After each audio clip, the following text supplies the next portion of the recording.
Assalamualaikum. Cek sound. Assalamualaikum warahmatullahi wabarakatuh. Nggak mirip ya sama Zainuddin MZ. Alhamdulillah wassalatu wassalamu ala Rasulillah wa ala alihi wa sahbihi wa mawala. Pertama-tama saya pengen ngucapin terima kasih dulu buat teman-teman yang udah perhatian banget ngepoin Instagram saya. Sampai tahu nama palsu saya. Ada yang bilang nama saya Mursyidin. Sampai nyari nomor KTP saya, terus dia nggak tahu gimana cara dapetinnya di internet. Berinisial J, Justin. Yeah. Dan juga buat komen-komennya yang inspiring, walaupun nyelekit. Terus hari ini, malam ini saya pakai armband ya. Cuman ini saya tulis tangan sendiri, nggak terlalu kelihatan. Ini tulisannya God Bless Jomblo. Silakan nanti kita sama-sama mengkampanyekan God Bless Jomblo dengan hashtag GBJ. Mudah-mudahan dengan kita terus mendoakan teman-teman single. Maaf ya, bukan jomblo, single. Kalau jomblo kan ngenes ya. Kalau single lumayan. Ini artinya saya sangat empati kepada nasib teman-teman. Dan terus mendoakan supaya cepat dapat bidadari. Malam ini kita akan bahas why ya. Ini nadanya harus sedikit nelangsa. Saya bacain dulu caption yang dibuat sama tukang poster tentang why. 2 tambah 2 minus 1. Udah hijrah, rajin sholat, rajin puasa, tapi kok dagangannya saya nggak selaris orang lain. Padahal kelihatannya orang itu sholatnya setahun cuma 2 kali, pas Idul Fitri sama Idul Adha. Akhirnya ninggalin juga kerjaan yang nggak halal itu, tapi sampai sekarang kok belum dapat gantinya. Katanya itu daerah yang banyak banget muslimnya, tapi kok kena bencana yang sebegitu besarnya. Ini maksudnya apa nih? Kampung halaman saya. Bacaan Quran udah lancar, kerjaan udah oke, ganteng pula. Ini berat Ganteng pula, tapi kok jodohnya belum datang aja. Kenapa tuh Neng? Ya. Ganteng, udah dapat kerjaan, udah baca Al-Qurannya lancar, hafiz 30 juz. Juz 30. Kok belum dapat jodoh juga? Karena dia hanya membaca Al-Quran tetapi tidak melamar. Itu jawabannya. Udah lancar baca Quran kok belum dapat jodoh? Karena dia hanya membaca Al-Quran tetapi tidak mankhitbah. Tidak ta'aruf. Kadang apa yang udah kita usahain kok hasilnya gak sesuai sama matematika kita. Kok 2 tambah 2 hasilnya bukan 4? Dan masih banyak lagi pertanyaan-pertanyaan yang pernah hinggap di kepala kita. Apalagi kalau iman lagi ngedrop bisa sampai muncul prasangka buruk kepada Allah.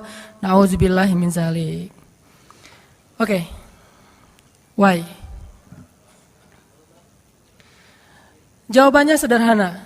Karena kita membandingkan diri kita dengan orang-orang lain, atau gak usah diri kita deh. Kita membandingkan nasib orang beriman dengan nasib orang yang tidak beriman, sama-sama menggunakan dunia. Padahal Allah tidak banyak berjanji urusan dunia kepada orang beriman. Kalau mau ngebandingin, bandingkanlah orang beriman itu dengan akhirat dan orang yang tidak beriman dengan dunia. Dia dapat apa di dunia, kita dapat apa di akhirat, itu baru imbang perbandingannya. Kalau kita ngebandingin dia dapat apa di dunia, saya dapat apa di dunia, itu perbandingan yang gak matematis menurut Islam. Gak logis menurut iman. Baru logis kalau kita ngebandingin, dia orang misalnya riba, terus dia bisa beli aset sekian, saya nggak riba, dapat apa nanti di akhirat? Itu baru logis tuh menurut iman. Cuman kalau kita hitung-hitungan, dia kok mengawali usahanya dengan cara riba, saya dengan cara yang lebih syar'i, kok dia dapat sekian aset saya enggak? Ini secara hitung-hitungannya aja pertanyaannya udah salah sehingga tidak ada jawaban. Jadi kalau pertanyaannya udah salah, tidak ada jawaban. Makanya yang harus diperjelas dulu pertanyaannya, baru nanti ketemu jawabannya. Saya mau sharing sebuah kisah nih tentang 2 orang laki-laki Bani Israel. 1 ahli surga, 1 ahli neraka. Yang 1 mukmin, yang 1 kafir. Yang kedua laki-laki ini juga sempat dikisahkan oleh Allah di dalam surat Al-Kahfi. Nanti teman-teman yang rajin baca Al-Kahfi pada hari Jumat bisa cek tuh. Salah satu kisah di surat Al-Kahfi itu kisah 2 laki-laki Bani Israel, yang 1 kaya, yang 1 miskin, yang 1 kafir, yang 1 mukmin. Ceritanya 2 orang laki-laki Bani Israel ini sama-sama Allah karuniai rezeki sebanyak 4.000 dinar. Sekarang 1 dinar itu kurang lebih sekitar 2,5 juta. Jadi ada 4.000 dinar. Lalu laki-laki kafir, laki-laki yang tidak beriman, membeli sebuah rumah yang sangat bagus di puncak bukit dengan view yang luar biasa dengan harga 1.000 dinar. Sehingga kemudian dia datang kepada temannya yang mukmin, dia bilang, yuk ke rumah saya tunjukin rumah baru saya. Datang nih ke rumah baru laki-laki yang tidak beriman. Pas ngelihat dari gerbangnya luar biasa, tamannya luas, ada rusanya, ada kijangnya, ada marmutnya, ada segala macamnya, ada onta, ada kuda, lengkap aja tuh. Ini rumah atau kebun binatang ya? Pokoknya rumahnya keren aja. Terus laki-laki beriman nanya, ini rumah baru? Ya, berapa kamu belinya? 1.000 dinar. Bagus kan? Bagus. Ya udah kamu beli atau 1.000 dinar.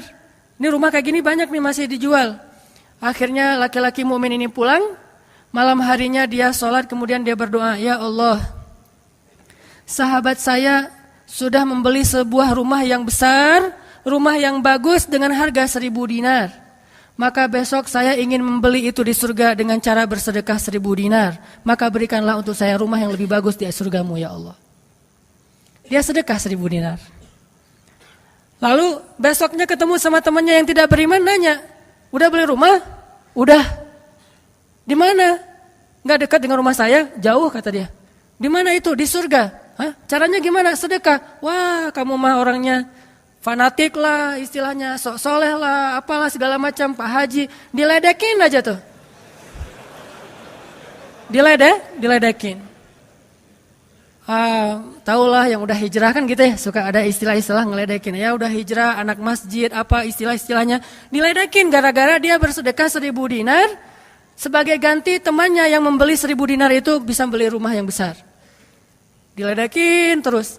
Setelah berlalu sekian lama, kemudian laki-laki yang pertama ini, yang tadi tidak beriman, nikah. Istrinya tuh cantiknya luar biasa. Usianya ABG. Cantik. Setelah selesai dia lamar, nikah, pas hari pernikahan ngundang temannya yang beriman. Datang ya ke acara pernikahan saya. Acaranya tuh weddingnya itu ada IO-nya, IO terkenal, paling terkenal di situ. IO Bani Israel. Paling. Jadi wedding bukan IO ya, wedding organizer-nya Bani Israel. Kan orang Bani Israel mah orang Yahudi ini kalau bikin acara tuh luar biasa ya. Kayak mereka bikin Tomorrowland segala macam kan. Jadi bikinlah wedding organizer ini bikin acara wedding yang luar biasa, menghabiskan berapa? Kalau sekarang mungkin di TV-TV itu suka diumumin biaya weddingnya itu berapa miliar kan suka gitu tuh. Nah dia ngumumin. Atau kalau nggak dia umumin pun orang-orang bilang, tahu nggak itu acaranya habis berapa? 1.000 dinar. Habis 1.000 dinar. Dia nanya, ini emang habis 1.000 dinar? Ya maharnya 1.000 dinar. Mahar si cewek cantik. Cewek paling cantik di kota itu aja. Tidak ada lagi cowok kecuali pernah suka sama tuh cewek. Tapi dia dapat gara-gara punya uang 1.000 dinar. Saya pernah goyang sama istri saya. Nanti kalau anak kita nikah, maharnya gak usah mahal-mahal. 2 miliar aja. 1 miliar buat dia, 1 miliar buat bapaknya. Nah, 1.000 dinar. Udah gitu dia pulang nih orang beriman. Malamnya dia tahajud, dia berdoa kepada Allah, ya Allah, teman saya udah nikah, dan saya mau masih gini aja. Tuh ya, ini pedoman buat teman-teman ya. Kalau ada yang ngasih kartu undangan, tanya maharnya berapa? Maharnya 10 juta. Waduh, saya pas nih 10 juta. Bilang ke Allah, ya Allah, sama kayak dia. Saudara saya, teman saya sudah menikah dengan mahar 1.000 dinar. Dan saya masih punya. Saya ingin melamar bidadari di surga dengan 1.000 dinar. Nikahkanlah saya dengan bidadari paling cantik di surga, ya Allah. Ini 1.000 dinarnya, sedekah 1.000 dinar. Temannya punya anak, tanya pas lagi reuni SMP gitu ya. Lagi reunian tanya, kok masih sendiri aja? Enggak sendiri, cuma gak dibawa. Itu trik menjawab pertanyaan yang nyelekit tadi. Loh kok kamu sendiri gak ditemenin sama si dia? Enggak, lagi gak enak badan. Enggak dibawa katanya. Loh kok gak dibawa? Soalnya masih di surga. Udah aja. Di surga gimana caranya? Sedekah 1.000 dinar. Wah lo benerannya keterlaluan lo. Habis-habisan dibully. Dibully habis-habisan gara-gara dia gak melamar cewek dengan 1.000 dinar, malah pakai sedekah untuk melamar bidadari hurul ain. Baca surat Ar-Rahman paragraf terakhir tentang hurul ain. Fihinna qasiratut tarfi lam yatumithunna insun qablahum wala jan. Gak ada manusia yang kayak gitu. Qasiratut tarf, cewek yang matanya besar tapi sayu. Matanya besar tapi sayu. Kalau mata saya kecil, matanya besar tuh. Orang sekarang kan banyak pengen mata besar, sampai diedit dulu di B berapa tuh? Aplikasi teh. Itu. Di Fotoras lah, apalah diedit supaya matanya disobek dikit bagian ininya jadi besar gitu ya.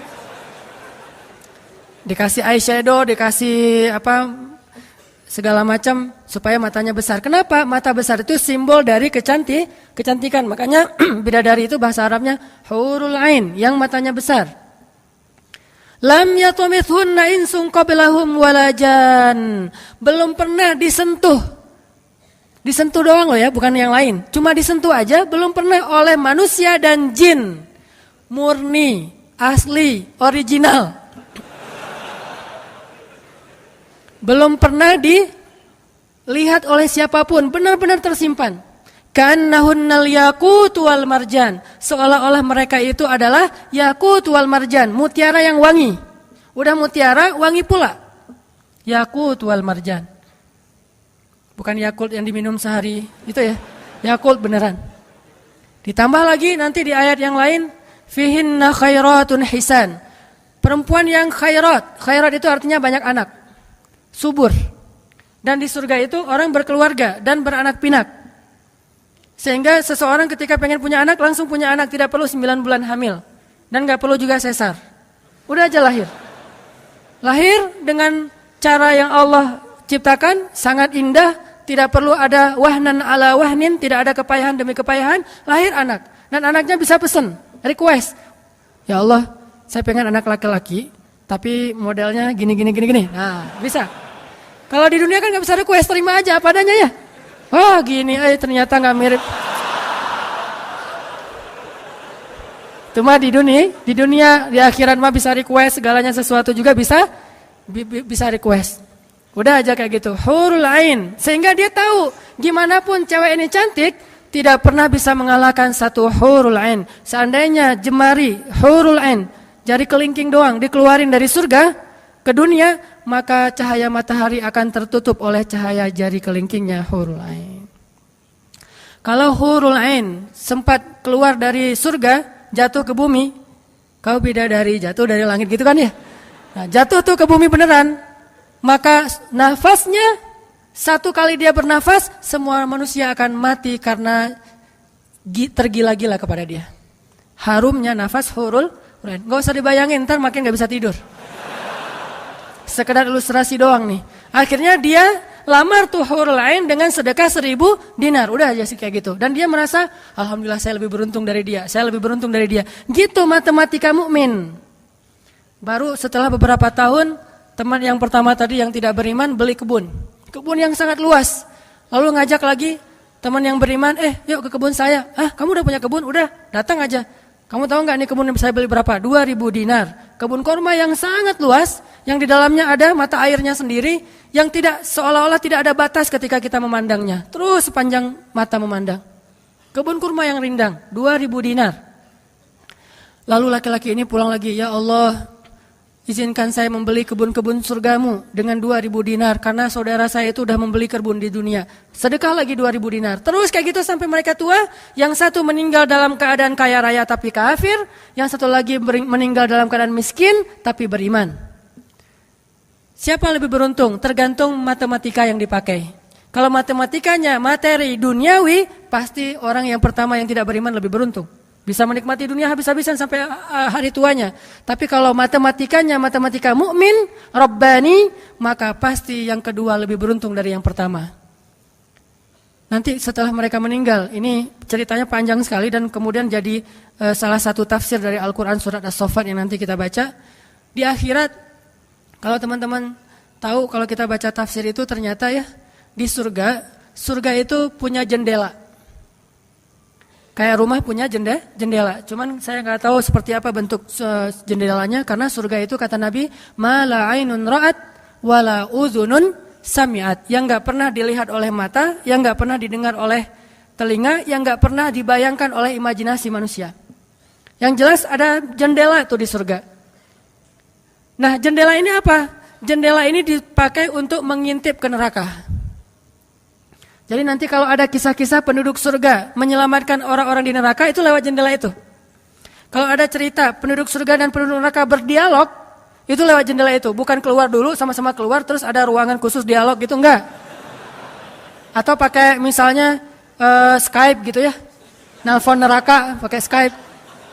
Tling lagi disiksa. Aduh, ada yang nelpon, bentar dulu. Kan enggak ada yang gitu ya. Ini mah pakai jendela, jadi jangan pakai imajinasi teknologi yang sekarang. Nggak ada Skype, nggak ada WhatsApp call, video call gitu. Nggak ada line, yang ada lewat jendela. Begitu dia ngelihat ke jendela, dia langsung Allah berikan dimensi melihat neraka.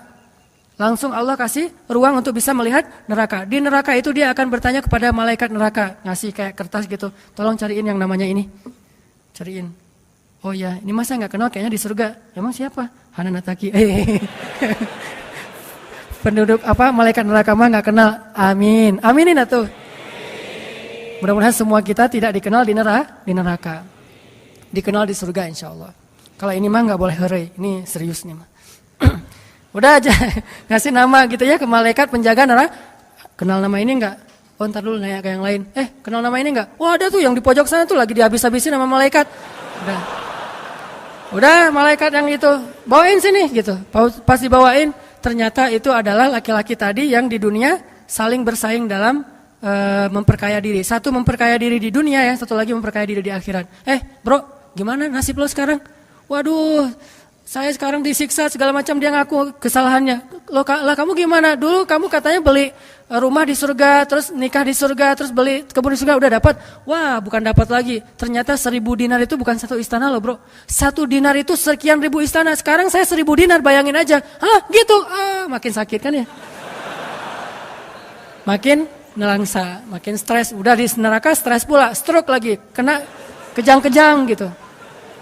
Enggak di neraka kejang-kejang aja enggak enak, stroke enggak enak, apalagi udah stroke-nya di neraka kan lebih enggak enak tuh.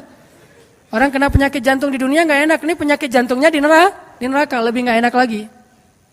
Ini mah imajinasi saya aja. Sesuai dengan di Al-Qur'an surat As-Saffat, dialog antara penduduk surga dan penduduk neraka. Inilah teman-teman matematika untuk mengukur siapa lebih beruntung. Sehingga kita tidak perlu bertanya, kenapa? Why? Saya udah hijrah kok makin susah hidup saya, dunia itu. Akhirat enggak. Kalau kita mengukur amal kita hanya dengan dunia, kita bakal sering kecewa karena Allah tidak menilai dunia ini bahkan lebih ringan daripada 11 sayap nyamuk. Seandainya kata Nabi dunia ini di mata Allah ada harganya, pasti Allah nggak mau ngasih dunia kepada orang yang tidak beriman, nggak mau. Berhubung dunia ini tidak ada nilainya, Allah kasihlah kepada orang yang tidak beriman. Sedangkan yang bernilai, Allah simpan untuk orang yang beriman dan sabar. Pakai kacamata Rabbani, cara pandang Allah Subhanahu wa taala. Sehingga ketika kita hijrah, kita minta tolong kepada Allah urusan dunia, tetapi kita yakin kalau kita istiqomah, ikhlas, maka di akhirat wa ma indallahi khair. Itu harus jadi mantra yang kita ulang-ulang tuh. Kalau teman-teman lagi cemburu dengan dunia seseorang, bilang wa ma indallahi khair. Apa yang ada di sisi Allah lebih baik. Udah enggak jadi cemburu tuh. Saya pakai itu sebagai terapi buat diri saya sendiri. Kalau saya lagi ada rasa kayak kepengen apa yang orang punya, ada rasa iri, ada rasa cemburu, ada rasa kayak merasa orang lain lebih beruntung dari kita, saya selalu pakai mantra wa ma indallahi khair, wa ma indallahi khair, wa ma indallahi khair. Sehingga hilanglah rasa cemburu itu. Apa yang ada di sisi Allah lebih baik, apa yang ada di sisi Allah lebih baik, apa yang ada di sisi Allah lebih. Walal akhiratu khairul laka minal ula, wal akhiratu khairu wa abqa. Akhirat lebih baik bagimu dan daripada dunia. Akhirat lebih baik dan lebih kekal. Itu aja yang kita ulang-ulang mantranya. Wa ma indallahi khair. Udah aja senyum. Kita yang istiqomah gini-gini aja, orang lain yang tidak istiqomah yang sudah melenceng jadi gitu. Ya udah, apa yang di sisi Allah lebih baik. Ada yang gara-gara misalnya dukun bertindak jadi nikah, kita bertindak sendiri nggak nikah-nikah misalnya ya. Ya udah aja, wa ma indallahi khair.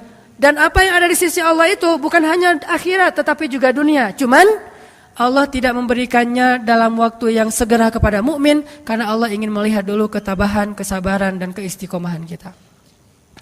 Matematika itu coba kita pakai dalam hidup. Kayak saya pernah dulu banget awal-awal saya di Bandung masih senang usaha-usaha gitu sebelum ada dakwah. Kan pertama saya masuk ke Bandung bukan berdakwah. Lama-lama setelah lelah berusaha akhirnya berdakwah. Karena nggak mendapatkan kebahagiaan hanya dengan harta. Kan dulu saya pernah usaha bisnis pulsa yang saya pernah cerita. Ada 60 cabang pulsa saya di Bandung. Terus naik lagi bisnis jual beli mobil bekas. Beli, jual. Terus terakhir pernah main properti walaupun nggak sampai punya klaster, sampai punya perumahan. Tapi 1-2 properti beli, jual lagi, perbaiki, jual dan segala macam. Waktu itu saya sempat hampir kegoda sama teman saya yang beli beberapa aset ruko di daerah Antapani. Dulu Antapani nggak seperti sekarang, masih murah-murah tuh rukonya. Dan kan cepat banget tuh perkembangan Antapani ya. Dia beli tuh 1 ruko di Antapani dengan DP, lalu dia cicil. Nah cicilannya ini dibayar oleh yang kontrak. Kebetulan ruko dia dikontrak oleh warung Padang. Sehingga dia paling nambah-nambah dikit lah, walaupun yang nggak bisa utuh, tapi dia nambah-nambah dikit. Ini udah azan? Udah? Oh, nanti ceritanya next, insya Allah habis salat isya. Barakallah. Bismillahirrahmanirrahim. Tadi sampai di mana teman-teman?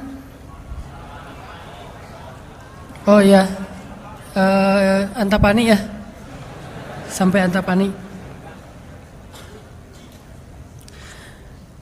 Nah waktu itu nggak ada basa-basi, langsung aja Bismillahirrahmanirrahim. Teman-teman kita lanjutkan sampai di Antapani. Jadi teman saya tuh ada yang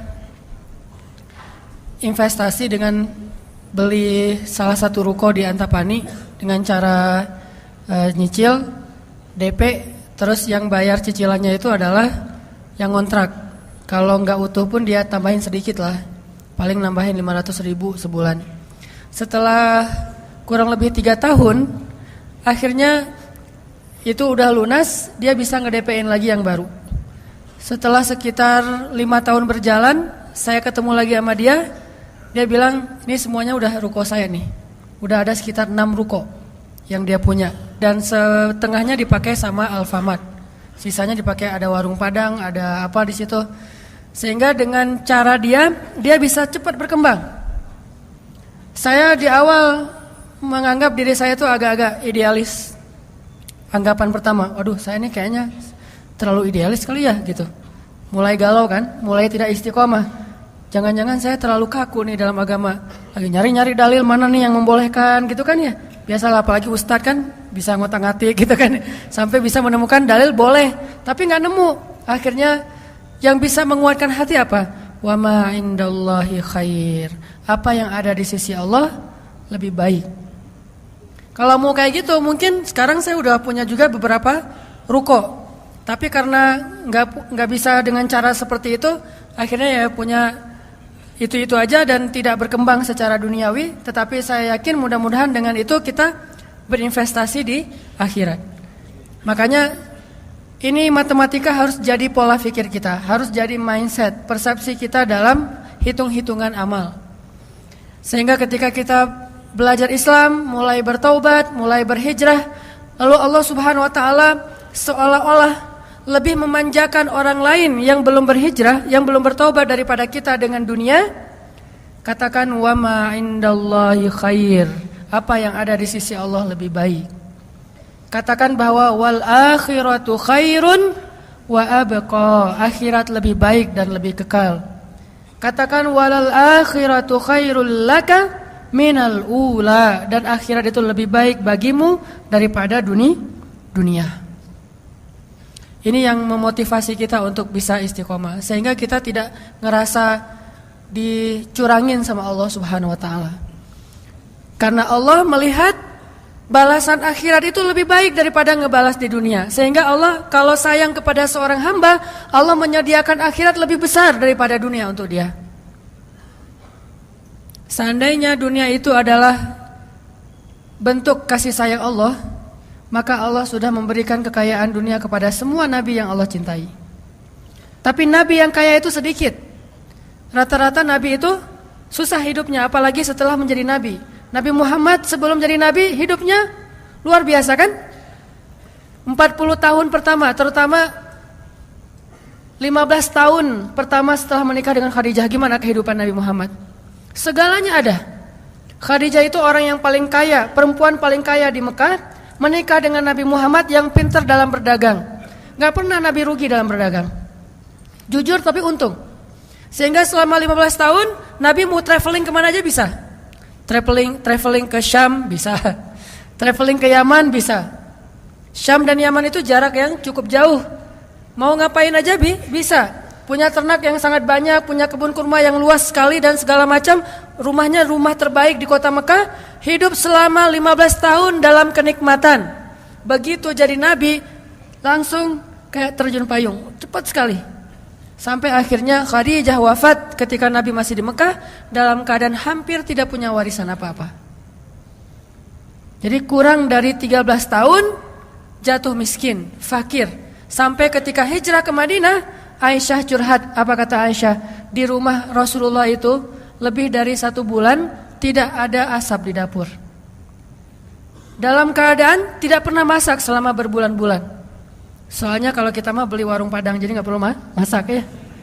Kenapa itu rumah gak pernah masak? Iyalah, soalnya dia punya warung, jadi masaknya di warung, tinggal dibawa aja ke rumah. Nabi benar-benar gak pernah masak tuh. Coba bayangin, pernah gak Nabi bilang gini ke Allah, Allah, lah saya kan kerjanya sama Allah, kok malah jadi kayak gini, hidup saya jadi susah gini. Enggak pernah Allah Nabi mengatakan demikian. Kenapa? Karena Nabi tahu logikanya. Nabi benar dalam menggunakan logika hitung-hitungannya. Nabi tahu matematikanya, sehingga Nabi enggak pernah mengeluh ke Allah, kok saya sejak jadi Nabi jadi susah Allah. Katanya saya kekasih Allah, kok saya diperlakukan kayak gini. Enggak pernah Nabi ngomong kayak gitu. Kalau Nabi aja kekasih Allah, malah jadi susah gara-gara jadi kekasih Allah secara duniawi, tidak pernah mengeluh. Terus siapa kita mau mengeluh dan menuduh Allah dengan tuduhan-tuduhan yang tidak benar? Apakah kita merasa bahwa setelah kita berhijrah Allah harus memberikan kepada kita dunia yang di mata Allah tidak ada nilainya? Berarti kita meminta kepada Allah sesuatu yang tidak baik dan membuang sesuatu yang baik. Itulah yang dulu pernah dinasihatkan oleh Musa kepada Bani Israel di dalam surat Al-Baqarah. Coba teman-teman lihat di surat Al-Baqarah itu ayat 61.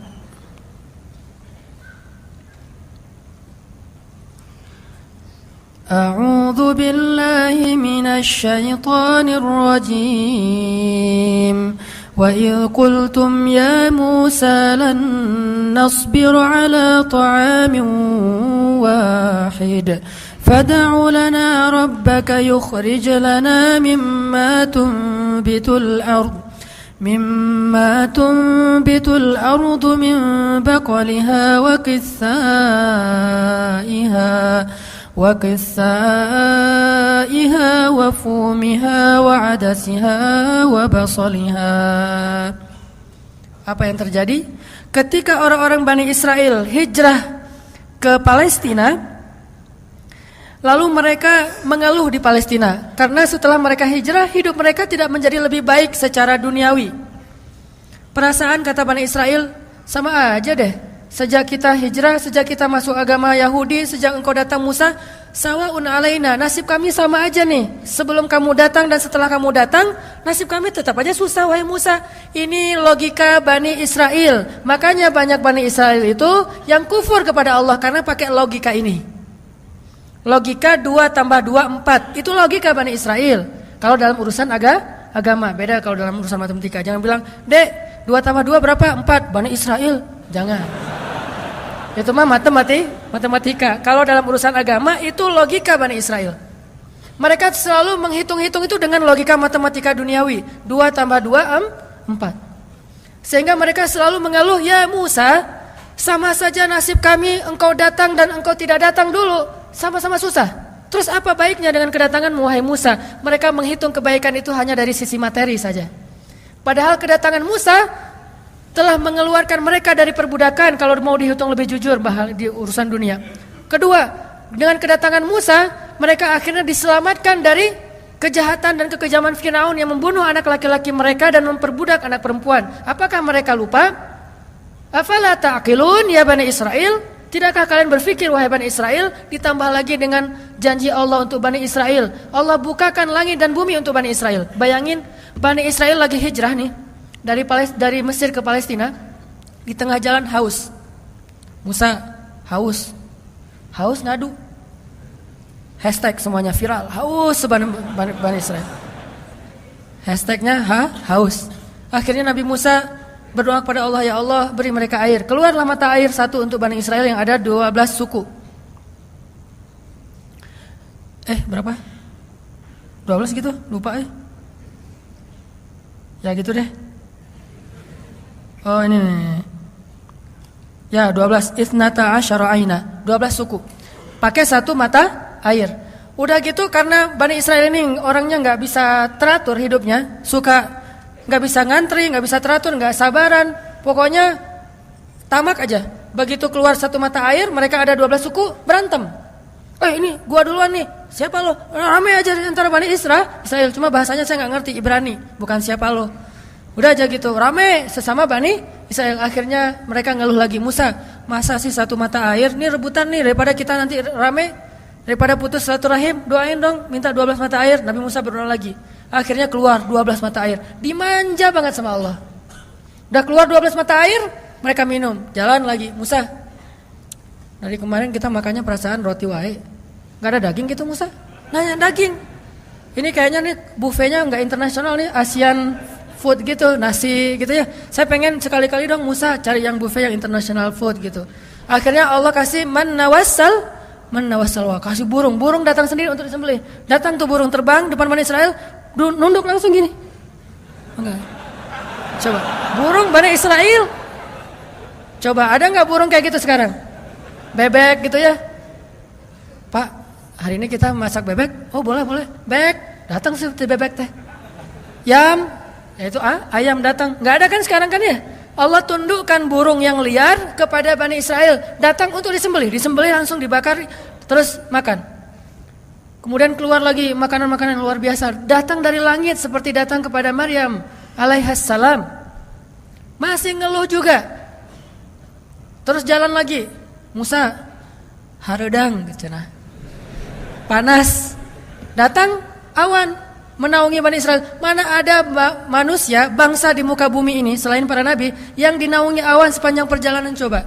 Kecuali Bani Israel dan orang-orang modern yang pakai kendaraan udah tertutup ya. Kalau dulu mah Bani Israel kemana mereka pergi awan ngikutin. sana ya kata Awan saya. Bukan si Iwan, Awan. Udah aja jalan. Bani Israel mana? Kadang-kadang suka iseng. Ini lihat ya Awannya nih ikutin kita nggak ya? Lari. Awannya ikut lari. Namanya Bani Israel iseng. Tapi Allah masih diakal-akalin sama mereka kan? Yang pernah saya cerita, disuruh bayar zakat, mereka katakan kami mah zakat 2,5% mah itu orang pelit lah. Kalau zakat mah nggak usah tanggung-tanggung 2,5%, 10% kan Islam 2,5%, Nasrani 10%, Bani Israel 100%. Hah? Sampai Musa aja kaget 100%. Benar gitu syariatnya 100%? Wah Musa 100% ya? Kami berani memberikan zakat 100%. Caranya gimana? Dikumpulin semua gandumnya, dilempar ke langit, terus dia bilang ya Allah ambil sesukamu, yang jatuh ke bumi itulah hak saya. Itulah Bani, saya lempar semuanya, gandum, roti, segala macam, korma dilempar ke langit. Ya Allah ambil sesukamu ya Allah. Yang jatuh ke bumi berarti engkau ridho untuk saya. Mana ada yang nyangkut di tengah antara langit dan bumi kan? Pasti semuanya jatuh ke bumi. Oh berarti Allah nggak memerlukan itu, ya udah untuk kita aja. Yang penting kan kita udah niat nih 100%. Tapi Allah nggak mau nerima, ya udah itu akal-akalan Bani Israel. Makanya mereka ngeluh, ya Musa di Palestina itu tidak ada sayur mayur. Kami kangen makanan-makanan di Mesir. Kalau teman-teman tahu Mesir itu sebetulnya nggak tandus-tandus amat. Mesir itu ada bagian yang salju. Jadi kalau mau ngerasain Eropa bisa ke bagian itu. Ada yang bagian yang benar-benar padang pasir, ada yang bagian yang subur luar biasa. Nah, sampai mereka kangen dengan sayur-sayuran Mesir. Kangen dengan bayam, kalau di kita mah kangen dengan singkong, kangen dengan jengkol. Ya, pernah kangen jengkol? Karena nggak pernah keluar Bandung. Kalau keluar Bandung pasti kangen jengkol. Misalnya umroh gitu ya. Ada restoran Indonesia, Mang ada jengkol? Di Mekah. Kalau tanya orang Arab, jengkol. Bahasa Arabnya tidak ada jengkol. Soalnya bahasa Arabnya tidak ada jengkol. Mahada kata orang Arab, jengkol yang aroma raihah. Intinya orang Bani Israel kangen dengan makanan Mesir. Terus apa kata Nabi Musa? Qala atastabdiluna alladhi huwa adna billadhi huwa khair. Apakah kalian meminta untuk menukar sesuatu yang buruk dengan sesuatu yang lebih baik? Maksudnya apa? Kenapa kalian ingin dibayar oleh Allah dengan dunia ketika kalian beriman? Kalau Bani Israel itu kalau beriman hitung-hitungan banget. Habis beriman harus rezekinya berlimpah. Habis beriman harus terbebas dari segala masalah. Habis beriman harus dimanjain banget dunianya. Itu pola pikir Bani Israel. Sedangkan para nabi dan orang-orang yang beriman gak kayak gitu cara berpikirnya. Setelah beriman Allah uji, maka mereka mengatakan ini untuk melihat apakah saya jujur dalam iman atau munafik. Seperti kata Bilal. Ketika Bilal beriman dengan qadarullah dia ketahuan imannya oleh tuannya Umayyah bin Khalaf. Lalu disiksa oleh Umayyah bin Khalaf. Setelah disiksa berhari-hari, Umayyah ngomong gini, Bilal, mana Tuhan kamu? Coba lihat tuh, kamu disiksa-siksa, Tuhan kamu gak pernah ngebelain kamu, Muhammad juga gak pernah ngebelain kamu. Jadi kamu tuh sebetulnya kasihan, tinggal sendiri, gak pernah dibelain oleh siapa-siapa. Kalau gak saya nyelamatin kamu, kamu akan celaka, wahai Bilal. Apa kata Bilal? Ya Umayyah, udah gak bilang lagi Tuhan, dia mah udah beriman, gak ngomong lagi Tuhan, gak ngomong lagi gitu. Kalau saya diuji atau disiksa karena keimanan saya, itu berarti Allah ingin melihat kesabaran saya. Maka kalian akan melihat sabar saya lebih kuat daripada sabarnya orang Arab. Karena orang Arab Mekah itu terkenal dengan keteguhan dan kesabarannya. Saya akan lebih sabar daripada laki-laki Arab dan akan lebih kuat daripada gunung Uhud. Bilal tahu itu. Jadi bukan, ya juga ya Umayyah. Udah deh balik lagi aja kayak dulu. Enggak, Bilal mah gak ngomong kayak gitu. Kan orang suka pundung gitu ya. Pundung fisabilillah. Baru hijrah Allah kasih ujian pundung. Aduh, sama aja udah hijrah gak hijrah tetap aja gak bisa dapat jodoh. Nah gitu kan. Akhirnya udahlah sekalian kayak dulu aja. Aduh sama aja ternyata udah rajin ngaji, belum kelihatan juga ke atas, masih aja gak ada yang kecantol misalnya kan ya. Aduh udah rajin udah pindah kerjaan, tetap aja belum dapat kerjaan yang lebih baik. Kata Allah, wa may yattaqillah yaj'al lahu makhraja. Mana? Wa yarzuqhu min haitsu la yahtasib. Mana tuh? Jawabannya Allah berikan itu setelah Allah lihat kesabaran kita. Kalau Allah belum melihat kesabaran kita, Allah enggak akan kasih apa yang Allah janjikan. Karena yattaqillah bukan hanya taubat tetapi sabar. Itu satu paket. Takwa itu At-ta'ah was-sabr, itulah takwa. Taat dan sabar, itulah takwa. Wa may yattaqillah, siapa yang taat lalu sabar, baru Allah janjikan yaj'al lahu makhraja wa yarzuqhu min haitsu la yahtasib wa may yattaqillaha yaj'al lahu min amrihi yusra wa may yattaqillaha yukaffir anhu sayyi'atihi wa yu'zim lahu ajra. Itu semua janji Allah bagi orang yang takwa, dan takwa itu taat dan sabar. Kalau taat doang tapi enggak sabar, pundung tadi, maka Allah tidak punya janji apapun dengan dia. Ini logika yang dipakai oleh Allah, hitung-hitungan matematikanya Allah Subhanahu wa taala, sehingga kita tidak kecewa. Coba teman-teman buka surat As-Saffat surat 37. Surat As-Saffat surat 37 ayat 51.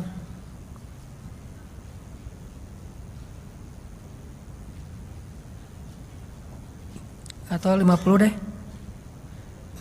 Surat 37 ayat 50. Ini saya bacain dulu ya. Nanti setelah itu kita renungkan. Bismillahirrahmanirrahim. Fa'aqbala ba'duhum 'ala ba'dhin yatasaalun. Qala qailum minhum inni kana li qarin yaqulu a innaka laminal musaddiqin a idza mitna wa kunna turaban wa 'idhaman a inna lamadinun qala hal antum muttali'un فاطلع فرآه في سواء الجحيم قال تالله إن كدت لتردين ولولا نعمة ربي لكنت من المحضرين أفما نحن بميتين إلا موتتنا الأولى وما نحن بمعذبين إن هذا لهو الفوز العظيم لمثل هذا فليعمل العاملون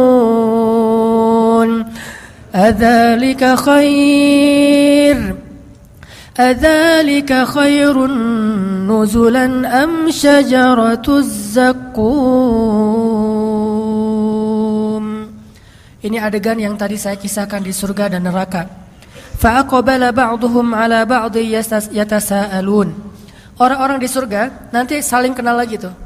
Kita tuh cuma enggak kenal sesama kita tuh cuman awal-awal berbangkit doang. Likulli imri'in minhum yawma idzin sya'nu yughnih. Itu cuma berlaku pada saat awal bangkit. Ketika kita awal bangkit dari kubur tuh kita enggak akan saling kenal. Enggak mikirin, siapa kok kamu di sebelah saya? Enggak. Enggak usah dilanjut. Nanti jadi enggak benar. Udah aja gitu ya. Jadi pas awal berbangkit kita tidak saling kenal dan semua dibangkitkan kata Nabi dalam keadaan tidak berbusana dan tidak dikhitan. Kata Aisyah, aduh malu sekali hari itu. Kata Nabi, ya Aisyah, bagaimana seseorang bisa merasakan malu padahal hari itu hari ketika setiap orang sibuk dengan urusannya sendiri-sendiri. Seorang ayah lari dari keluarganya, suami lari dari istrinya dan seterusnya. Tapi setelah adegan itu manusia nanti akan saling kenal lagi. Makanya muncul adegan saling memberi pertolongan, saling menghujat, saling menimpakan dosa-dosa, saling menuntut. Itu berarti udah kenal. Nah di surga manusia saling kenal lagi tuh. Sehingga kata Allah, fa'aqbala ba'duhum 'ala ba'dhi yatasaalun. Manusia akan bertemu lalu saling bertanya. Kata mereka, ini kana li qarin loh. Ada lohnya. Ini kana li qarin. Apa artinya? Dulu saya tuh punya teman loh, kata dia. Ini kata dia sama orang yang penduduk surga. Apa temannya? Teman yang tadi di dunia yang saling berlomba-lomba dalam 1000 dinar. Yang 1.000 dinar beli istana, yang satu lagi 1.000 dinar beli istana di surga. Yang satu 1.000 dinar nikah di dunia, yang satu lagi nikah di surga. Yang satu lagi 2.000 dinar beli kebun di dunia, yang satu lagi 2.000 dinar beli di surga. Qarinun, teman dekat saya ketika di dunia. Yaqulu ainnaka laminal musaddiqin. Apakah kamu sungguh-sungguh termasuk orang yang membenarkan hari berbangkit dan seterusnya sampai kalimat qala hal antum muttali'un. Berkatalah pula ia, maukah kamu meninjau temanku itu? Kata dia kepada siapa? Kayak tadi kepada malaikat. Malaikat, tolong cariin dong teman saya yang ini. Oh, ini mah nggak ada di daftar surga. Dia mah di neraka. Oh, gitu ya. Udah pergi aja ke jendelanya surga. Lalu melihat ke arah neraka. Ketika bertemu di neraka, fattala'a itu gini. Jadi ittala'a itu ngelihat itu kayak melongo gitu. Kan surga di tempat yang tinggi, neraka di tempat yang rendah, yang dalam. Dari surga dia ngelihat ke bawah, ke neraka. Fattala'a, ayat berapa tuh? 55. Fattala'a fara'ahu fi sawa'il jahim. Lalu dia lihatlah saudara atau temannya itu di dalam neraka yang sangat panas, menyala-nyala. Dan melihatnya itu nggak pakai teropong segala macam. Aduh, nggak kelihatan. Saya minusnya udah ini. Ada ini nggak optik nggak di sini? Cari di neraka nggak ada. Ngelihat langsung penglihatan orang-orang di surga itu basirah, sangat bening, jelas sehingga bisa melihat ke dalam neraka. Ternyata temannya ada di sawa'il jahim. Sawa'il jahim itu kata ulama di dasar neraka. Qala, berkatalah orang yang di surga ini, tallah, demi Allah, in kita la turdin, hampir saja kamu mencelakakan saya. Apa maksudnya? Coba kalau dulu saya dengerin nasihat kamu, pasti nasib saya sama dengan kamu sekarang di neraka gitu. Coba kalau dulu saya ngikutin nasihat kamu, saran dari kamu, pasti saya sekarang sama-sama tersiksa. Qala tallahi in kitta la turdin walaula ni'matu rabbi lakuntu minal muhdarin. Kalau bukan karena nikmat Allah yaitu hidayah yang membolak-balikan hati, saya pasti akan termasuk di antara orang-orang yang disiksa. Itu dialog antara penduduk surga dengan penduduk neraka di akhirat. Makanya dialog ini harus jadi motivasi kita, bukan menuduh orang neraka, enggak. Ada teman kita yang belum hijrah, ntar kita dialog ya. Enggak usah gitu, itu mah sombong ya. Baru ngelihat teman kita yang misalnya masih mabuk gitu ya. Ntar kita dialog ya. Aku mah di atas, kamu di bawah. Maksud lo apa? Kamu di neraka, saya di surga. Nanti lihat kita, lo baca aja di surat As-Saffat. Saya yang akan ngomong kayak gitu ke kamu. Nggak boleh kayak gitu. No judgment ya, nggak boleh menghakimi orang lain. Cuman ini bukan untuk menghakimi orang lain, tapi untuk memotivasi diri kita. Beda ya. Bukan untuk menghakimi orang lain, tapi untuk memotivasi diri kita. Karena bisa jadi orang yang tadi kita hakimi ternyata sama-sama di surga. Kita sama-sama di surga, kata dia. Nggak ada dialog yang seperti kamu gambarin. Oh gitu ya, nggak jadi dialognya. Nggak jadi, soalnya saya udah hijrah juga misalnya. Dialognya jadi fa'aqbala ba'dhum ala ba'dhin yatasaalun. Dialognya tuh di ayat yang tadi pertama, saling sama-sama di surga. Kalau di Al-Waqiah, yatufu alaihim wildanun mukhalladun bi aqwabi wa abariqa wa ka'sim min ma'in la yusaddauna anha wa la yunzafun. Jadi nanti mereka lagi ngobrol gitu ya, terus lewat pelayan-pelayan anak muda yang mukhalladun, yang kekal, bawa ka'sin, gelas-gelas bening dari permata dan menuangkan khamar. Jadi kita minumnya di surga itu khamar, tapi khamar berkualitas tinggi, yang kalau di dunia mungkin tidak ada nilai yang sanggup membayar khamar itu. Satu tetesnya aja lebih mahal daripada dunia dan seisinya. Sedangkan khamar di dunia, kadang kita ada khamar yang di beberapa kafe itu satu gelasnya atau satu botolnya 5 juta. Saya pas ngelihat harganya, wah 5 juta, mending saya kredit motor nih. Namanya juga orang pas-pasan. Orang 5 juta itu untuk minum doang tuh. Kita 5 juta lumayan bisa modal usaha. Di dunia aja khamar bisa 5 juta satu botol. Di akhirat satu tetesnya lebih mahal daripada dunia dan seisinya. La yusaddauna anha wa la yunzifun. Tidak akan mabuk orang yang meminum minuman itu. Minum sesukanya, lezatnya lebih lezat, tetapi tidak akan menghilangkan pikiran atau akal mereka. Jadi kita tos, gimana dulu di dunia? Wah, kenapa kamu mabuk gitu? Ternyata dia bawa dari gitu ya, nggak boleh ya, nggak boleh Pak. Saking ada sahabat yang kayak gitu, Ada, mau mati aja bawa khamar. Bukan ke surga bawa khamar ya. Mau mati aja bawa khamar. Siapa dia? Seorang sahabat Nabi yang udah hijrah tapi gak bisa berhenti minum. Cuma itu doang yang dia belum bisa hijrah. Yang lain udah hijrah. Sehingga dia berdoa, dia bilang ke anak-anaknya, wahai anak-anakku, kalau ayah nanti meninggal, kuburkanlah ayah di bawah pohon anggur. Sehingga buah-buah anggur yang jatuh ke tanah yang sudah busuk, kemudian masuk ke dalam tanah, cairannya itu bisa membasahi tulang-tulang ayah. Coba, saking ediknya dengan khamar. Sampai meninggalnya aja pengen di bawah pohon anggur. Itu artinya bawa khamar ke akhirat. Dia mau meninggal aja bawa anggur tuh. Nah, ternyata gak ada itu di surga. Gak ada orang minum khamar. Loh, kok mabuk ya? Perasaan di surga gak ada yang mabuk deh. Nih jangan-jangan mereknya apa nih? Gak ada ya di surga maya. Semuanya lurus. Sehingga dialog itu akan terjadi nanti di akhirat. Ini motivasi buat kita. Sehingga kalau misalnya kita sedikit ngerasa agak kayak, kok hidup saya susah gini padahal udah hijrah, bilang aja apa yang ada di sisi Allah lebih baik. Saya udah mudah-mudahan dapat di akhirat. Kalau misalnya orang lain bisa membeli segala macam di dunia, kita belinya lewat sedekah aja, lewat dua rakaat sholat, lewat tasbih. Kita mengatakan misalnya Subhanallahil azim, subhanallahi wa bihamdi. Itu pahalanya apa? Satu kali mengucapkan Subhanallahil azim, subhanallahi wa bihamdi, pahalanya Allah tumbuhkan satu pohon kurma di surga. Sehingga satu pohon kurma ini kalau kita berjalan 100 tahun, itu belum keluar dari naungannya, saking rindangnya pohon kurma di surga. Cuma bilang Subhanallahil azim, subhanallahi wa bihamdi. Kalau dibalik Subhanallahi wa bihamdi, subhanallahil azim, Allah beratkan timbangan kita. Cuma bolak-balik itu aja pahalanya beda-beda. Coba teman-teman lihat orang yang saking semangatnya kerja, biasanya teman-teman dari etnis Tionghoa misalnya, kan mereka semangat-semangat tuh kalau kerja.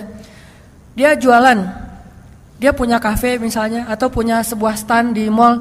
Udah punya kafe, masih jualan yang perintilan-perintilan di depan toko tuh. Kadang-kadang jual yang nggak terlalu mahal. Loh, kok dia masih mau jualan yang kayak gitu-gitu, padahal dia udah punya kafe. Yang perintilan pun dia lakukan.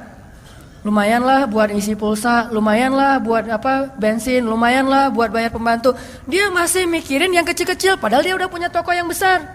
Kenapa kita sebagai muslim mengabaikan yang kecil-kecil yang Allah tawarkan pahalanya besar? Udah kok, udah tahajud, udah tambahin aja yang perintilan. Subhanallahil azim wa bihamdi, subhanallahi wa bihamdi wa subhanallahil azim. Itu kan perintilan kan? Kalimatan khafifatan 'alal lisan, habibatan ilar rahman, thaqilatan fil mizan. Subhanallahi wa bihamdi, subhanallahil azim. Itu perintilan loh. Gampang ngucapinnya, tetapi pahalanya luar biasa di sisi Allah SWT. Jadi gak boleh bilang, kan udah tahajud, kan udah umroh, kan udah tilawah, kan udah. Sama kayak orang tadi, kan udah punya toko, kenapa masih jualan yang kecil-kecil di depan tokonya? Begitu juga kita, kan udah tahajud, kenapa masih mikirin subhanallah, subhanallahan? La haula wala quwata illa billah. Itu adalah satu box perhiasan di dalam surga, disimpannya di bawah arasy, bukan di bawah tempat tidur. Di bawah arasy. Siapa yang mengucapkan la haula wala quwata illa billah, Allah memberikan kanzun. Kanzun itu kayak harta terpendam yang tersimpan di bawah arasy Allah Subhanahu wa taala. Sehingga pas kita nanti masuk surga insyaallah, tiba-tiba Allah mengatakan, "Abdi, hambaku, ini untuk kamu." Ya Allah, ini dari mana? Dari la haula wala quwata illa billah. Wahai hambaku, ini untuk kamu. Dari mana? Dari subhanallah, dari alhamdulillah, dari Allahu akbar, dari la ilaha illallah. Artinya kalau orang membeli dunia dengan hal-hal yang kayak gini, kita membeli akhirat dengan hal-hal yang seperti itu. Dan wa ma indallahi khair. Itu teman-teman logika yang saya pengen sharing. Dan para sahabat semuanya menggunakan logika ini walaupun nasib mereka beda-beda. Ada Abu Hurairah yang makan aja susah, ada Abdurrahman bin Auf yang susah kalau gak makan, selalu makan gitu ya. Ini beda dua sahabat. Abu Hurairah kan makan susah kan ya? Dia susah dengan kemiskinannya. Abdurrahman susah dengan kekayaannya. Abdurrahman, ngapain kok kamu sedih? Saya kaya. Oh, kaya sedih ya? Ada orang kaya sedih. Usman, kenapa kamu kok diam aja? Ya ini saya lagi mikir kok saya kaya ya. Aduh, sombong gini kalau kita mah ya. Kaya tapi dia mikir. Aduh, kok kaya ya? Sholat nangis, kenapa sholatnya lagi nangis? Banyak masalah ya? Enggak, justru saya gak punya masalah. Gak punya masalah nangis. Kalau kita banyak masalah nangis, kalau sahabat gak punya masalah nangis. Kenapa? Mereka yakin orang yang miskin itu lebih duluan masuk surga daripada orang kaya 500 tahun. Cuman sih orang kaya kalau udah masuk surga lebih tinggi nanti karena dia sedekah. Tapi kan 500 tahun lumayan ya. 500 tahun terkatung-katung di padang mahsyar, coba ngapain? Coba kalau kita divonis masuk penjara 500 tahun, gimana tuh? Dan gak sehari pun gak masuk penjara kan? Karena langsung dibawa ke kuburan. Divonis karena dia bersalah maka dia akan dikurung di dalam penjara selama 500 tahun. Coba, sama aja seumur hidup kan? Bayangin 1500 tahun itu di padang mahsyar, itu paling sedikit jaraknya dengan orang miskin. Makanya Nabi berdoa, ya Allah, hidupkan saya sebagai orang miskin, matikan saya sebagai orang miskin, bangkitkan saya bersama orang miskin. Berani? Kalau berani kita doain nih bareng-bareng nih. Berarti emang kita betul belajar. Termasuk saya sih, saya juga nggak pernah berani. Saya ngedoa kayak gitu. Saya tahu semua doa Nabi itu baik, tapi yang ini saya nggak berani. Gini, ya Allah, coba kalau kita minta, ya Allah berikan kepada saya apa yang diminta oleh Rasulullah. Jangan ngomong gitu. Jangan-jangan kita nggak sanggup dengan apa yang diminta oleh Rasulullah. Salah satunya doa tadi tuh, sanggup nggak? Ya Allah, saya susah mau doa, nggak tahu mau minta apa. Ya kayak Rasul aja deh ya Allah, gitu. Ternyata Rasulullah mintanya apa? Ya Allah, hidupkan saya sebagai orang miskin. Begitu kita udah amin, miskin nih. Allah, masalahnya di mana ya dari doa saya? Ini mah orang nggak ngertiin ya. Nah, ini kenapa bisa kayak gitu? Gara-gara dia nggak paham logika Allah. Dia minta aja terus nggak tahu cara pandang Allah itu luar biasa. Allah itu maha bijaksana, sedangkan kita butuh kebijaksanaan dari Allah Subhanahu wa taala. Makanya kalau belum berani doa, ya Allah hidupkan saya sebagai orang miskin, doa kayak Umar aja. Ya Allah, ini agak lebih ini dikit nih, lebih ringan dikit. Kalau nanti kan berat banget tuh, ini agak medium lah, nggak terlalu bold. Ini yang medium ya, yang mediumnya gini. Ya Allah, berikanlah bagi saya harta secukup yang saya butuhkan. Secukup yang saya butuhkan. Secukup keperluan saya. Kalau saya perlu jalan-jalan, ada. Jangan diperjelas, tapi ya segitu aja. Umar mah doanya kayak gitu. Ya Allah, berikan saya harta secukup yang saya butuhkan. 2 helai pakaian, 1 dicuci, 1 dipakai. Yang udah kotor dicuci, yang ini dipakai, yang udah kering. Dan 1 kendaraan, kemudian tempat tinggal yang bisa menghalangi saya dari panas dan dingin. Gitu aja. Ini permintaan Umar. Nah, ini agak-agak medium dikit nih. Berani? Tapi jangan didefinisikan tafsir kita tadi ya. Perlu ini ada, perlu itu ada. Ini tafsir birra'i. Tafsir dengan akal kita. Kalau nggak berani yang segitu, mintalah yang light. Kan tadi bold banget nih Rasulullah ya. Umar medium, kita yang light aja deh. Gimana yang light? Ya Allah, jadikan hamba sebagai hambamu yang pandai bersyukur. Kalau pandai bersyukur artinya apa? Kan kita nih kayak main sama Allah, ngomong sama Allah tuh pakai bahasa tinggi gitu. Kan Allah maha paham kan? Ya Allah, jadikanlah hamba sebagai orang yang pandai bersyukur. Artinya apa? Berarti Allah kasih nikmat dan kasih kepada kita hati yang bersyukur. Itu paling light. Ada di atas itu nggak ada lagi. Udah segitu aja. Kalau kita minta, ya Allah berikan saya rezeki yang sebanyak-banyaknya. Jangan lupa. Dan juga hati yang pandai bersyukur.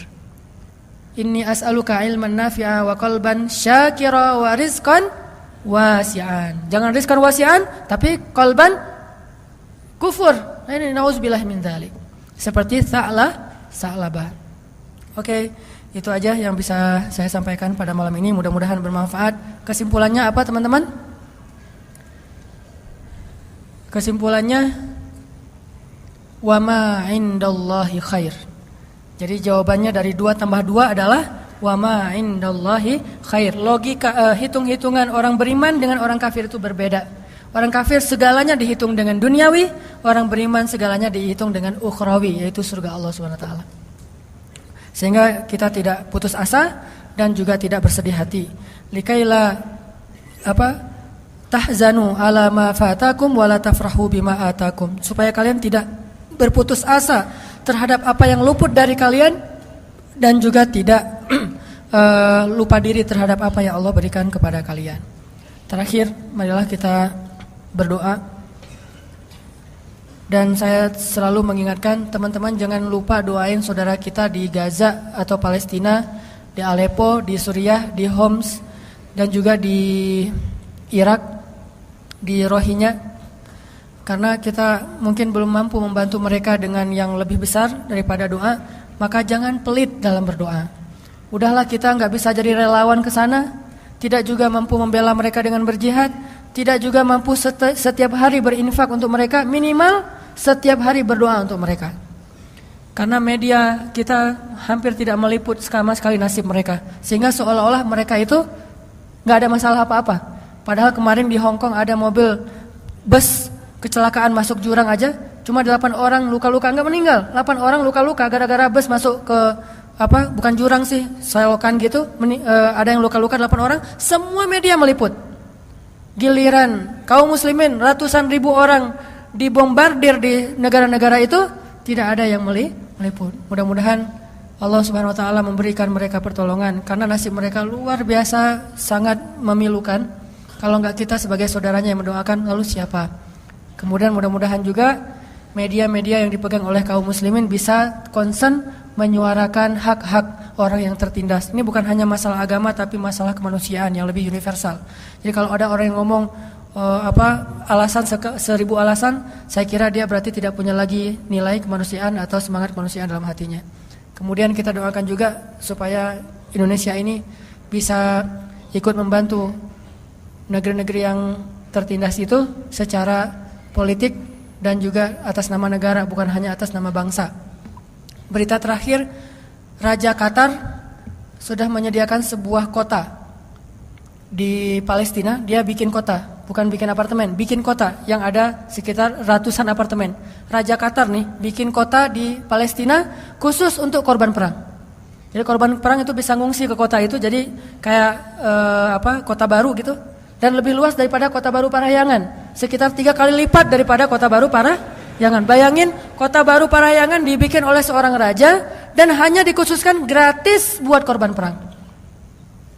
Ini kalau penguasanya beriman, dan kita berdoa untuk penguasa-penguasa kita, semoga Allah Subhanahu wa taala menetapkan hatinya dalam keimanan dan memberikan ke dalam hatinya keberanian dan inisiatif untuk membela kebenaran itu benar dan kebatilan itu batil, sehingga tidak ada keraguan-raguan di dalam hatinya. Bismillahirrahmanirrahim. Alhamdulillahirabbil alamin. Alhamdulillahilladzi an'ama 'alaina ni'matal iman wal islam. Allahumma ij'alna laka dzakkarin, laka syakkarin. Allahumma ilaika aslamna wa bika amanna wa 'alaika tawakkalna wa bika khasamna. Na'udzu bi'izzatika an tudhillana. Antal hayyul ladzi la yamut wal insu wal jinnu yamutun. Allahumma zalamna anfusana zulman katsira fa innahu la yaghfiru adh-dhunuba illa anta faghfir lana maghfiratan min 'indika warhamna innaka antal ghafurur rahim. Rabbana atina min ladunka rahmah wa hayyi' lana min amrina rasyada waj'al lana min kulli dhiqin makhraja wa min kulli hammin faraja wa min kulli usri yusra. Allahumma ansuril Islam wal muslimin. Allahumma ansuril muslimina fi Palestin. Allahumma ansuril muslimina fi Suriah. Allahumma ansuril muslimina fil Iraq. Allahumma ansuril muslimina al-mustad'afin al-mazlumin fi Rohingya. Allahumma ansuril mujahidin fi kulli makan. Allahumma wahhid sufufahum wasaddid ramyahum washfi jarhahum warham syuhada'ahum. Allahumma alif baina qulubil muslimin kama allafta baina qulubil muhajirin wal ansar. Allahumma ij'al baladana Indonesia hadha baladan amina warzuq ahlahu minats thamarati man amana minhum ya Razzaq. Allahumma hdi syababal muslimin. Allahumma astur awratil muslimin. Allahumma ansur dinana. Allahumma ansur dinana. Allahumma ansur da'watana hadhihi. Allahumma ansur da'watana hadhihi. Allahumma ighfir lana wa liwalidayna wa liwalidayna ya Rabbana wa li ummahatina wa li abaina wa li ikhwanina wa li akhawatina wa li asatidatina wa li jami'il muslimin. Allahumma ighfir lana fa innahu la yaghfiru dhunuba illa anta wa tub 'alaina innaka antat tawwabur rahim. Allahumma inna nas'aluka al-huda wat-tuqa wal-'afafa wal-ghina. Allahumma inna nas'aluka ridhaka wal-jannah wa na'udzu bika min sakhatika wan-nar. ربنا هب لنا من الصالحين ربنا اجعلنا مقيم الصلاة ومن ذرياتنا ربنا وتقبل دعاء ربنا هب لنا من أزواجنا وذرياتنا قرة أعين واجعلنا للمتقين إماما يا ودود نسألك الود يا ودود نسألك الود يا ودود يا أرحم الراحمين نسألك الرحمة والود ربنا آتنا في الدنيا حسنة وفي الآخرة حسنة وقنا عذاب النار وأدخلنا الجنة مع الأبرار يا عزيز يا غفار يا رب العالمين يا أرحم الراحمين Engkaulah yang maha terpuji di langit dan di bumi. Seluruh makhlukmu memujimu dan bertasbih kepadamu siang dan malam ya Allah. Tidak sedikit pun pujian-pujian kami menambah keagunganmu ya Allah. Dan tidak sedikit pun dosa-dosa kami mengurangi dan merugikanmu ya Allah.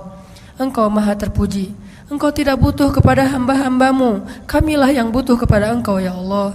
Hilangkanlah sifat sombong di dalam hati kami, terutama sombong kepadamu ya Allah. Kami berlindung dari sifat sombong. Tidak mungkin orang yang memiliki sombong sekecil zarrah pun masuk surga ya Allah. Engkaulah yang maha agung, Engkau maha mulia ya Allah. Sedangkan kami hina, kami rendah di hadapanmu ya Allah. Kami butuh kepadamu ya Allah. Ampunkanlah dosa kami ya Allah. Ampunkanlah dosa ayah ibu kami ya Allah. Ampunkanlah dosa ibu kami ya Allah. Jika ibu kami pernah punya salah kepada kami ya Allah, sesungguhnya kedurhakaan kami lebih besar daripada kesalahan ibu kami ya Allah. Jika ayah kami pernah menyakiti hati kami ya Allah, sesungguhnya dosa-dosa kami kepada beliau jauh lebih banyak ya Allah. Ampunkanlah dosa ibu kami ya Allah. Jika dia pernah salah kepadamu ya Allah, itu karena ibu kami tidak faham, tidak mengerti. Dia belum belajar Islam sedalam yang kami pelajari. Karena waktunya dihabiskan hanya untuk mendidik kami, waktunya dihabiskan untuk menafkahi kami ya Allah. Hampir tidak punya waktu bagi ayah ibu kami untuk belajar Islam, duduk di dalam majelis ilmu sebagaimana yang kami alami. Karena mereka bersusah payah untuk bisa menafkahi anak-anaknya. Ampunkanlah dosa mereka ya Allah. Ampunkanlah dosa ayah dan ibu kami ya Allah. Rahmati keduanya ya Allah. Sayangi keduanya ya Allah. Sayangi ayah kami ya Allah. Sayangi ibu kami ya Allah. Seperti mereka menyayangi kami ya Allah. Seperti diam-diam mereka mengasihi kami ya Allah. Jadikan setiap tetes susu ibu kami sebagai kebaikan di sisimu ya Allah baginya. Dan jadikan setiap tetes keringat ayah kami sebagai kebaikan di sisimu untuknya ya Allah. Ya Arhamar Rahimin, anugerahkanlah untuk kami anak-anak yang soleh-soleha. Janganlah Engkau menghukum kami karena kedurhakaan kami kepada ayah ibu kami. Engkau menghukum kami dengan kedurhakaan anak-anak kami kepada kami ya Allah. Sesungguhnya Engkau menghukum seseorang sesuai dengan amal perbuatannya. Janganlah Engkau menghukum kedurhakaan kami dengan kedurhakaan anak kami kepada kami ya Allah. Ampunkanlah dosa kami. Siapa lagi yang bisa mengampuni dosa selain Engkau ya Allah? Siapa lagi yang bisa menghapus segala kesalahan selain Engkau ya Allah? Siapa lagi yang bisa kami harapkan segala kebaikan kecuali kepadamu ya Allah? Iyyaka na'budu wa iyyaka nasta'in. Iyyaka na'budu wa iyyaka nasta'in. Kepadamu kami berserah diri ya Allah. Kami berhijrah dengan niat mencari ridha-Mu ya Allah.